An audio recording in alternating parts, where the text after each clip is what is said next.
consacré à faire le bilan et échanger sur des nouvelles perspectives à travers des mobilisations. Le 8 mars sera célébré cette année sous une autre forme en Guinée. Il n'y aura pas de mobilisation à cause de la persistance de la pandémie de Covid-19.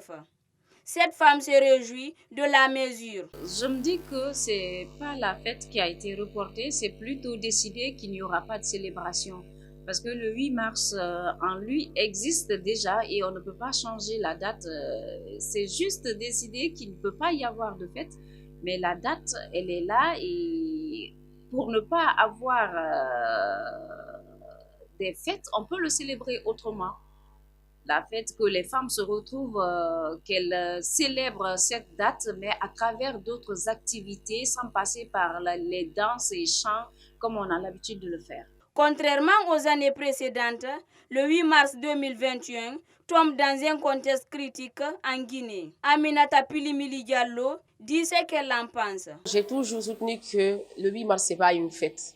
Donc pour moi, je suis comblée de savoir qu'il n'y aura pas de fête, qu'il n'y aura pas de danse et de mamaya. Parce que le 8 mars, ça devrait être une journée pendant laquelle on devrait parler des droits des femmes, pendant laquelle on devrait dénoncer et défendre, et pendant laquelle on devrait quand même saisir les autorités pour parler de ce qui se passe parlant de violence et tout. Donc, si la journée a été annulée, moi, je suis très, très, très ravie qu'elle soit annulée. La Journée internationale des droits des femmes, officialisée par les Nations Unies en 1977, est souvent célébrée dans de nombreux pays à travers le monde. Elle est une occasion de faire un bilan sur la situation des femmes.